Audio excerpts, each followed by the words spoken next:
যারা জামাত শিবির নিষিদ্ধ করেছিলেন। আজকের এই বিশাল কর্মী সম্মেলনে অন্তর্বর্তীকালীন সরকারের কাছে আমরা আহ্বান জানাবো, জামাত নেতৃবৃন্দের বিরুদ্ধে যারা মিথ্যা মামলা দায়ের করেছিল, যারা মিথ্যা সাক্ষী দিয়েছিল, যারা মিথ্যা প্রসিকিউশন ছিল, যারা বিচারের কাজে নিয়োজিত ছিল, এই সকলকে আওয়ামী আইনের আওতায় এনে বিচারের মুখোমুখি করতে হবে।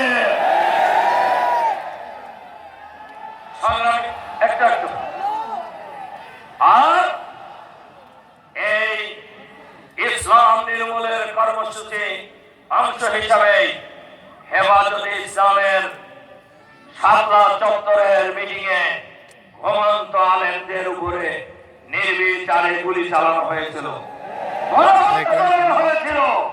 আজও শাপলা চত্বরে কত মানুষ নিহত হয়েছে, কত মানুষ শহীদ হয়েছে, এর সত্যিকার তালিকা এখনো জাতি জানতে পারেনি। আমরা আজকে এই বিশাল কর্মী সম্মেলনে শাপলা চত্বরের হত্যাকাণ্ডের সাথে পুলিশের আইজি, তদানীন্তন ডিএমপির কমিশনার রক্তক্ষেপ মেনজির আহমদ সহ জেলাগারা গুলি চালিয়ে এই নির্মূলকে হত্যা করেছে।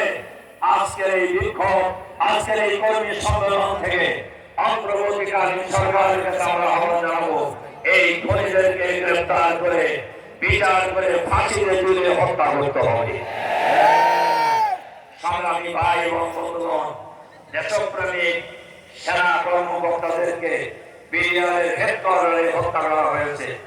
পাখির মতো গুলি করে ৫৭ জন সেনা কর্মকর্তাকে হত্যা করা হয়েছে, যার মধ্যে মেজর জেনারেল আছে, ব্রিগেডিয়ার জেনারেল আছে, কর্নেল আছে, লেফটেন্যান্ট কর্নেল আছে, মেজর আছে। এইরকম বড় বড় অফিসার স্বাধীনতা যুদ্ধেও শহীদ হয় নাই, কিন্তু আজও প্রকৃত খুনিরা আড়ালেই রয়ে গেছে।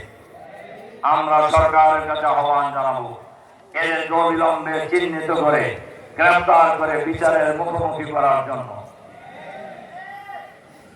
সম্মানিত ভাই এবং বন্ধুগণ, আজকের এই বিশাল কর্মী সম্মেলনে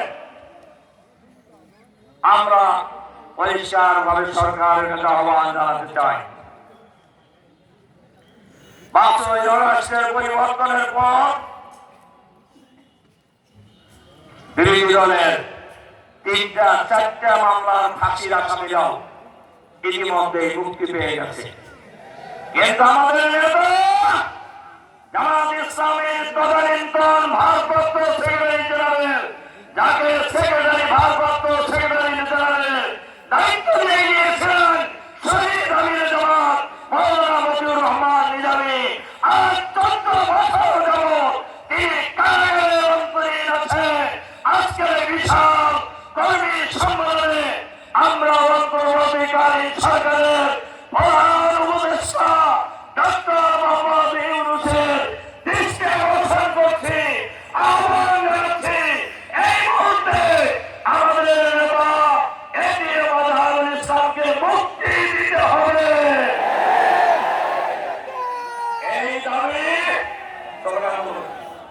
এই দাবি শুধু বাংলাদেশ জামাত ইসলামের দাবি নয়, এটিএম আজহারুল ইসলামের মুক্তির দাবি এখন বাংলাদেশের মুক্তিগামী ১৮ কোটি মানুষের দাবি।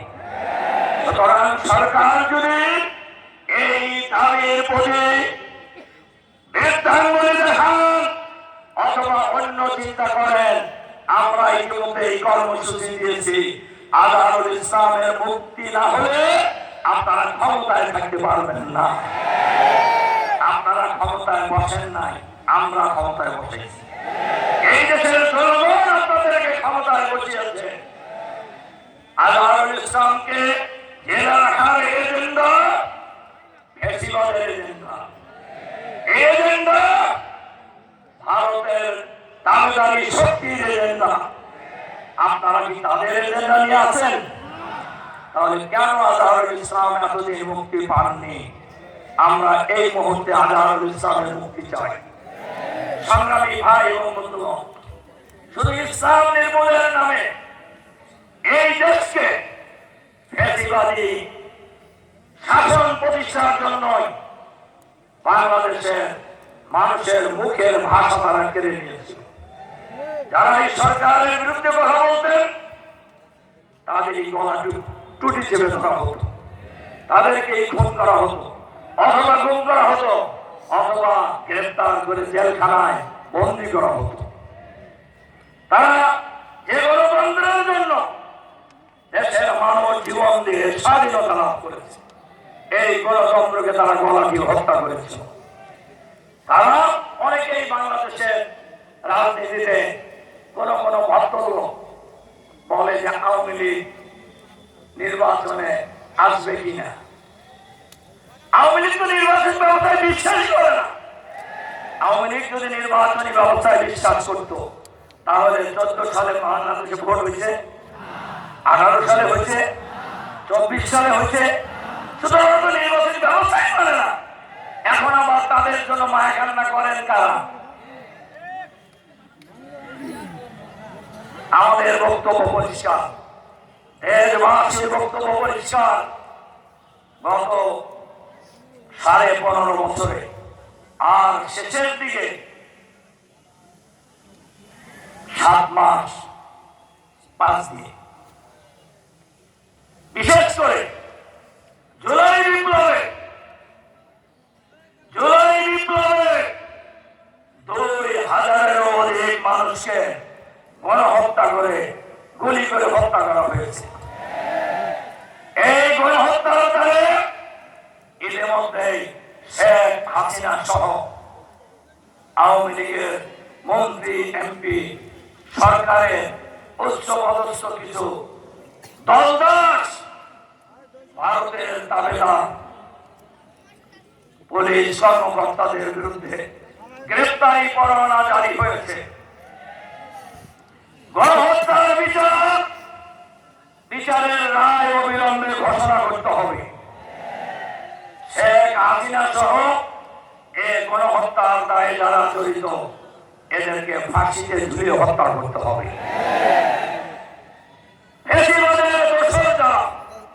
সরকারের ভিতরে বাইরে আছে। আমরা সরকারের মাননীয় প্রধান উপদেষ্টার কাছে আহ্বান জানাতে চাই, সরকারের ভিতরে বাইরে, সরকারের ভিতরেও ফ্যাসিবাদের দোষর আছে। এমনকি লোকের মুখে শোনা যায় প্রধানমন্ত্রী, প্রধান উপদেষ্টা আশেপাশেও ফ্যাসিবাদের দোষর আছে। আমরা প্রধান উপদেষ্টার কাছে আহ্বান জানাবো, অবিলম্বে সরকারের ভিতরে বাইরে ফ্যাসিবাদের দোষর যারা আছে এদেরকে চিহ্নিত করে বিচারের মুখোমুখি করতে হবে। আর 5ই মার্চ জনতা আন্দোলনের মুখে ফ্যাসিবাদের দোষর, ফ্যাসিবাদের প্রধান নায়িকা ভারতের তাবেদার ঘসিটি বেগম, যিনি পদত্যাগ করে বিদেশে পালিয়ে গিয়েছেন। উনি ভারত থেকে মাঝে মধ্যে ফেসবুকে বলেন ঠুস করে ঢুকে বলবে। আমি দেশের বহু মিটিং এর কথা বলছি এবং এই ঠুস করে ঢুকে পড়ার কথা শুনে বাংলাদেশে আবার কেউ উকিঝুঁকি মারে। আমি তাদেরকে বলবো, আপনাদের নেত্রী বাংলাদেশে আর ফিরে আসার সম্ভাবনা নাই। ফিরে আসবে, ট্রাইব্যুনালের মামলার আসামি হিসাবে ফিরে আসবে ইনশাআল্লাহ। আমরা অন্তর্বর্তীকালীন সরকারের প্রধান উপদেষ্টাকে আহ্বান জানাবো, শেখ হাসিনা সহ এই ফ্যাসিবাদের সাথে যারা জড়িত ছিলেন তারা পৃথিবীর দেখাই যাও, তাদেরকে আপনি গ্রেফতার করে বাংলাদেশে নিয়ে আসুন, মুখোমুখি করুন। আর যারা উকি ঝুঁকি মারে তাদেরকে আমরা বলবো উকি ঝুঁকি মারা বাদ দেন। যে যত উকি ঝুঁকি মারবেন তিনি তত বিপদ করবেন। তার কারণ বাংলাদেশের মানুষ বাংলাদেশে আর ফ্যাসিবাদ ফিরে আসতে দেবে না। শুধু তাই নয়, বাংলাদেশের মাটিতে বাংলাদেশের কায়েম হতে দেবে না ইনশাআল্লাহ।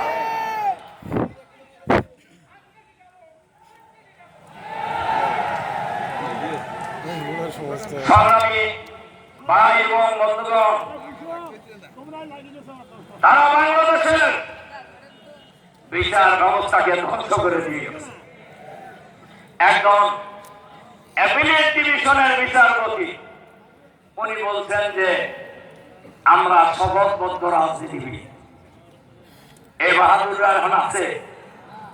আপনি বিচারপতি, আপনি কেমনে বলেন আপনি শপথবদ্ধ রাজনীতিবিদ? আর এক বাহাদুর অ্যাপিলেট ডিভিশনের বিচারপতির নামে কলঙ্ক।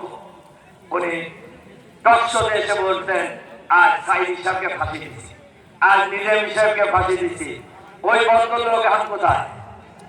কলার পাতায়। ওই ভদ্রলোকের কোথায় পাওয়া গেছে জানেন? কোথায় পাওয়া গেছে? সিলেটের বর্ডারে পাওয়া গেছে, জঙ্গলের মধ্যে।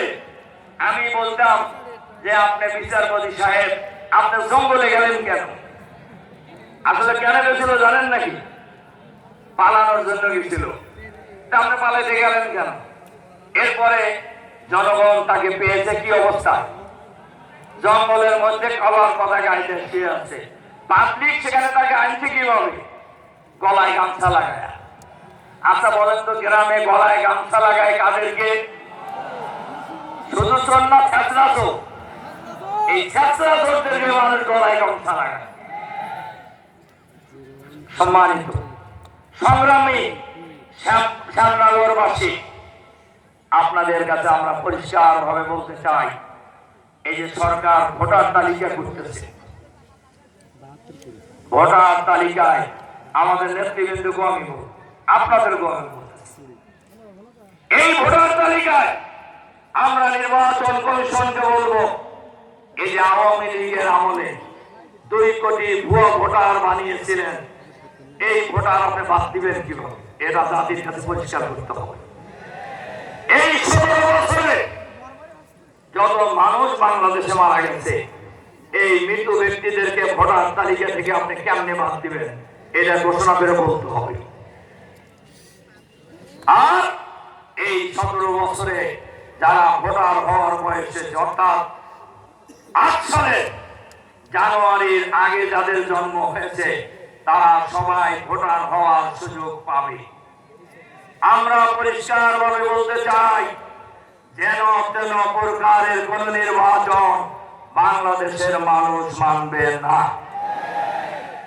দীর্ঘ 24-25 বছর মানুষ স্বাধীনভাবে ভোটাধিকার প্রয়োগ করতে পারেনি। সুতরাং ভোটাধিকার আদায়ের জন্যই আবু সাইদ মুগ্ধরা জীবন দিয়েছেন, ভোটাধিকার প্রতিষ্ঠার জন্যই বাংলাদেশের লক্ষ লক্ষ মানুষ রক্ত দিয়েছে। আর ফ্রি ফেয়ার ক্রেডিবল ইলেকশন হবে না, এইটা বাংলাদেশের মানুষ মানবে না। অনেকেই নির্বাচন চায়, তাড়াতাড়ি চায়, আমরাও চাই, কিন্তু আমরা মনে করি একটি ফ্রি ফেয়ার ক্রেডিবল নিরপেক্ষ গ্রহণযোগ্য নির্বাচনের জন্য যতটুকু সংস্কার প্রয়োজন, এই সংস্কার করেই নির্বাচন দিতে হবে। শুধু ক্ষমতার পালা বদলের জন্যই এই দেশের মানুষ জীবন দেয় নাই, রক্ত দেয় নাই। এখনো অসংখ্য শহীদ পরিবার তাদের লাশ খুঁজে পায় নাই। হাজার হাজার মানুষ পঙ্গু, 500-এরও অধিক মানুষ অন্ধ হয়ে গিয়েছে। শত শত মানুষ পা হারিয়েছে, চোখ হাত হারিয়েছে, বিভিন্ন অঙ্গ প্রত্যঙ্গ হারিয়ে তারা মৃত্যুর সাথে পাঞ্জা লড়ছে। এখনো এই বাংলাদেশে যাদের রক্তের উপর দিয়ে অন্তর্বর্তীকালীন সরকার প্রতিষ্ঠিত হয়েছে, তাদের চিকিৎসার জন্য রাজপথে আন্দোলন করে রাস্তা বন্ধ করে রাখছে আহত লোকেরা। লজ্জা এই জাতি, লজ্জা এই জাতি। আমি প্রধান উপদেষ্টা ডক্টর মোহাম্মদ ইউনূস সাহেবকে বলবো, অবিলম্বে এই আহতদের সুচিকিৎসার ব্যবস্থা করুন। আর আহত পরিবারকে আমরা 5ই আগস্টের পর আমাদের নেতা আমির জামাত ডক্টর শফিকুর রহমানের সাথে আমরা 7ই আগস্ট ঢাকা মেডিকেল কলেজে গিয়েছিলাম আহতদের দেখার জন্য। সেখানে আমরা যে দৃশ্য দেখেছি, আহতদের অধিকাংশই রিক্সাওয়ালা, ভ্যানওয়ালা, ফুটপাতের দোকানদার। তাদের পরিবারের লোকেরা বলছেন, স্যার উনি একমাত্র আমাদের এই 6 জনের সংসারের উপার্জনক্ষম ব্যক্তি। আমরা সরকারের কাছে আহ্বান জানাবো, আহতের চিকিৎসার পাশাপাশি আহতদেরকে পুনর্বাসনের কার্যকর ব্যবস্থা নেবে। যারা শহীদ হয়েছেন, শহীদ পরিবারকে আমরা ঘোষণা দেয়নি কোনো সময়। যত লোক শহীদ হয়েছে সকল শহীদ পরিবারকে জামাত ইসলামের পক্ষ থেকে 2 লক্ষ করে টাকা আমরা আপাতত দিয়েছি। আমার ধারণা সরকারও সেটা করেনি, এটা দায়িত্ব ছিল সরকারের। শুধু তাই নয়, আজকের এই বিশাল কর্মী সম্মেলনে আমরা অন্তর্বর্তীকালীন সরকারের কাছে আহ্বান জানাবো, প্রত্যেক শহীদ পরিবার থেকে তাদের যোগ্যতা অনুযায়ী 1 জন করে সদস্যকে সরকারি চাকরিতে নিয়োগ করতে হবে। সংগ্রামী ভাই এবং বন্ধুগণ, আপনারা পত্রিকায় দেখেছেন 24 লক্ষ কোটি টাকা এই ফেসিবাদের আমলে বাংলাদেশ থেকে বিদেশে পাচার হয়েছে। বিদেশে পাচার করে তারা বিদেশে বেগম পাড়া তৈরি করেছে। আমরা সরকারের কাছে আহ্বান জানাতে চাই, এই পাচারকৃত টাকা ফেরত আনতে হবে। আর পাচারকৃত ব্যক্তিদেরকে চিহ্নিত করে গ্রেফতার করে আইনের আওতায় নিয়ে আসতে হবে। দুর্নীতিবাজ কোন দলের লোক হতে পারে না। দুর্নীতিবাজ দেশের শত্রু, জনগণের শত্রু, স্বাধীনতার শত্রুরা। ওদের ক্ষমা নাই, ওদের ক্ষমা নাই। সম্মানিত ভাই এবং বন্ধুগণ, বাংলাদেশের রাজনীতিতে আরেকটা কথা করে যায়, কেউ জামাতের উত্থান দেখে অনেকের গা গরম হয়ে গেছে এবং তারা একটু চোখ এদিক ওদিক করে কথা বলে।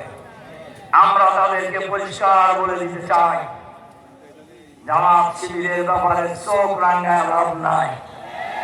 আপনারা ভালো করেই জানেন,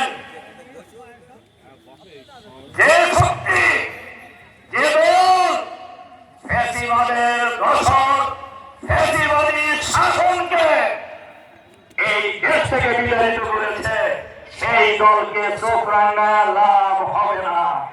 বাংলাদেশের জনগণের মধ্যে, বাংলাদেশের গ্রামে গঞ্জে, নগরে বন্দরে, বাংলার প্রতিটি প্রান্তরে আওয়াজ উঠেছে।